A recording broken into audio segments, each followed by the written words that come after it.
What is up, YouTube? This is BB32 coming at you with a quick deck profile for the September 2013 Fire Kings. One of the it's one of the decks that people have a lot of hype about. You know, Wolf Bark. E-Dragons. The Blaster really adds to the consistency of the decks. Bottomless being limited to one. And Judgment being gone, so also the macro, such as like Macrocosmos and D-Fissure being hit to one each.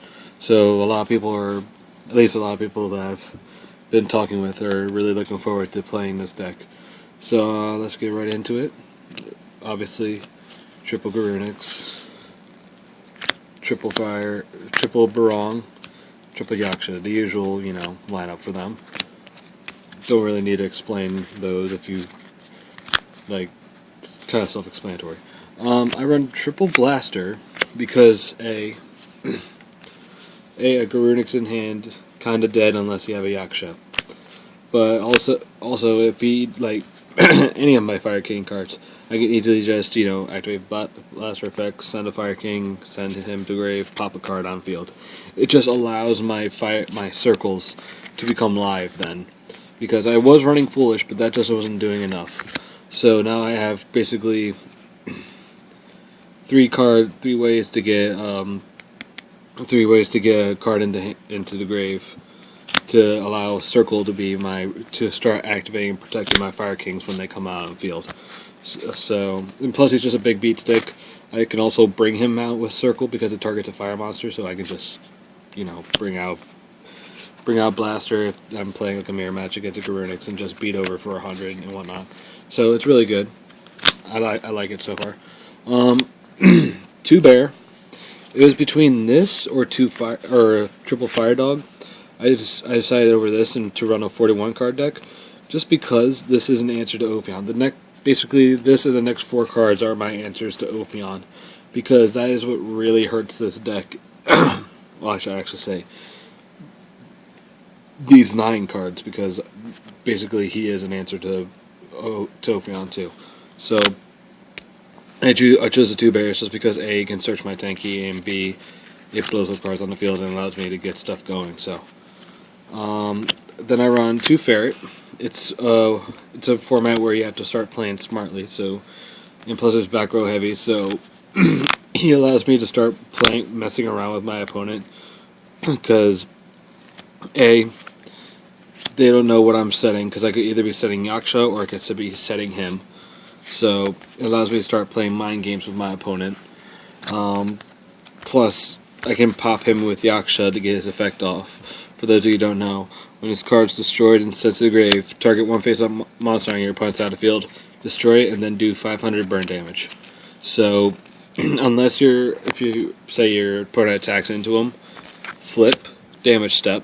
So your opponent has then and there to activate Dress. If he does not, then you have the ability to target Ophion and to destroy him. So, they can't even chain Safe Zone. So, unless they do add the damage step. So you have so many options just to get around things and whatnot. And the last of my Monster Tech cards is 2 Wicked Eraser. This card is just absolutely broken. I was playing against 6 Samurai. Game 1, he was going nuts on the field, so I summoned monster, chain call the Haunted. Well, actually, he activated double-edged sword technique, chain call the Haunted, grab Yaksha. He's like, okay, blah blah blah blah blah, summoned a bunch of monsters until he had no cards in hand. I'm like, chain to your last summoned circle, blow up Yaksha, grab out Barong, effect a Yaksha, destroy Wicked Eraser. For those who don't know, Wicked Eraser's effect, when this card is destroyed and sent to grave, blow up the field. So he is a nuke. So basically, he is Black Rose. Everything just goes to grave. And he activates my Barong's effect, so I get Onslaught and Circle and just go for more shenanigans. He's just really good. And also he was my answer to 6 Sams, because this is a spell-heavy deck. I have to top deck into Yaksha if I'm going to have any answers. So Game 2, he does a bunch of stuff. I dropped Max C, which allowed me to I +2 off the draws. He ends with Nat Beast and 2 cards in back row. What did I draw into? I drew into my Yaksha, so I'm like, I'm just set. So I set Yaksha and I pass. He sets a monster, attacks into Yaksha, I blow up field, and he's just extremely salt because he didn't see that coming. But he is just another answer. He's just a field clearer. I just needed to run 2 of him just because he's a monster. He's a heavy storm and a dark hole in 1, so I just felt like it needs to be a 2 for the deck. Then of course the standard triple.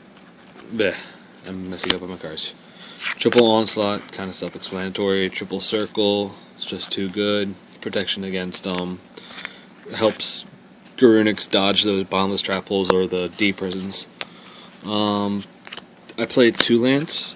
I'm trying this out. Last Wednesday I was playing with Fire Dog and whatnot, but I decided to switch it around a bit because Fire Dog just wasn't getting there. Like, my opponent would either A, have no monster, B, his monster would be too big for Fire Dog to even beat over.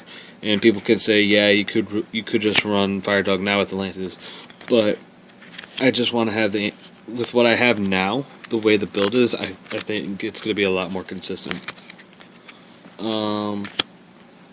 2 Tenki. I'm trying out a Tenzu this week because it does run a lot of Beast Warriors, and plus it's another target for Bear to pop a card on field.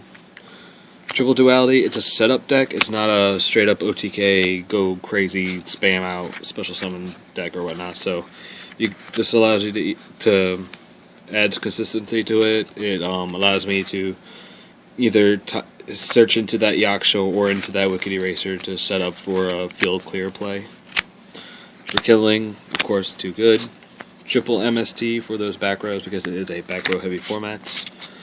Then I run one Torrential and triple Call because Call activates all their effects when it's destroyed. So opponent mistakenly blinds MST, targets my Call.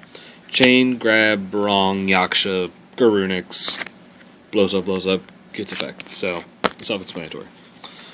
Extra deck. I got a few cards in here. Just today from the Blaster 10, I was so happy when I pulled it. I got 1 Catastor. Just because I side in Valor, so I can get, I can sink if I wanted to, just because he's an answer to stuff. Double Tiger King to search out Tenki, Tenzu. I'm thinking Goyoku possibly for side deck. Not really sure right now. Gotta see how the format goes. 1 Poppy, Pearl, Roach because it is Synchros are coming back. So people are gonna start running Roach now a lot more because he is an answer to all those Synchro summons and whatnot. Utopia. This will be Direwolf once I can get my hands on one. Crest. I'm pretty sure he's basically the new Shockmaster. Summons out the field, negate all other Exceeds effects. Effect to copy an effect. Then you detach for the cost of whatever effect you just copied. Random level 4 I put in here. Really don't care about it. Abyss Dweller, Black Ship, Maestroke, the card I pulled today. Freaking amazing. Evolvable Chain. Thank God he's a fire because I can just summon effects and Garunix to grave, set circle pass, they try and beat over it, effect, target, circle, blow up, grab the Garunix. It's just absolutely too good. And the 1 Cowboy. And side deck for this format is still in the testing stages right now. I really don't know how this format is going to go. I know it's going to be trap heavy and such. So this is what I came up with so far for this format side deck. I side the Dark Hole. I really tempted to take it out because I already have so much like monster destruction. I have triple Garunix, I have triple Blaster, I have Wicked Eraser, I have Ferret. I have so many things to take care of whatever monsters are a problem on the field. I just feel like maybe I could take it out for like Book of Moon or something. But for right now, it's side deck just to see. You never know. 2 Imperial Iron Walls just because banishing does hurt the deck, plus if I rekindling and I don't feel like losing all my monsters I just brought back, keeps them on the I believe it keeps them on the field. I'm not really sure. They might just go back to grave I'll have to look up the ruling on that, but again, it's protection against bottomless, deepers, and all that stuff. Of course, Trap's done, and Royal Decrees, because, again, back row heavy format, just need that, just to get over whatever. I side the Max C's into Veilers, just in case of whatever matchup I get hit into. These cards I feel are going to be coming back for this format. For those of you who don't remember, Shadow Imprisoning, and Light Imprisoning Mirrors. Of course, Shadow is obviously for the Evil Swarm matchup. That is what will hurt my deck, is Ophion being on field. So I have Eraser, but I just want to have more solidity on the field to be able to make sure that I can still get my plays off. And Light Imprisoning Mirror for Constellars. I feel that's going to be a very viable deck this format. Sure, they got hit with Tenki, but it's still a deck that can make Pleiades, which does hurt like every deck.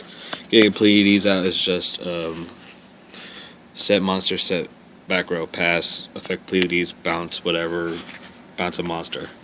Then during draw phase, they activate something, chain Pleiades to bounce another card. So it can hurt. I feel that's why I feel it's going to be a viable deck, and that's why I run 2 Light Imprisoning Mirrors. That is the deck profile, guys. I will probably post an update soon to let you guys know how I did. I really wish I had U-Bell still, because I would like to make U-Bell Kings. That was a really fun deck I was playing on Dueling Network against Mecha Phantom Plane, whatever deck. It was really awkward because he just kept making tokens, and I had U-Bell 2 on the field and just clear. It was just hilarious. But this is the deck profile. I'm going to be running this deck until I have basically everything for Bujins except the Yamatos, which I don't really feel like spending $40 for Yamato. So I'm just going to wait. Hopefully the prices will go down for them. Probably won't for a while, but never know. I just really hope they do, because the deck is really good for this sort of format. It's slow, but it's supposed to be, because that's what the format is. It's a slower format. They have consistency, just not enough until Shadow Specters, when they get Mikazuchi, which is their other Beast Warrior. They get all their other hand traps, like Yada, which does burn damage back to your opponent, half their attack. But again, I'm just droning on and on. Okay. This is the Fire Kings. That's everything. Just leave a comment below with any advice you have, any suggestions, anything else that you like. What do you think is going to be a viable deck this format? I mean, my one friend, he's like completely obsessed about Glad Beasts and whatnot, and I really don't know. Like, that deck had its time, but we'll see. It's going to be interesting. A lot of people are saying Black Wings. Black Wings had their time. I play tested against my one friend who she had Black Wings, and we play tested for September format, and this just absolutely wrecked her deck. So we shall see. That's it. This is BB302 signing out.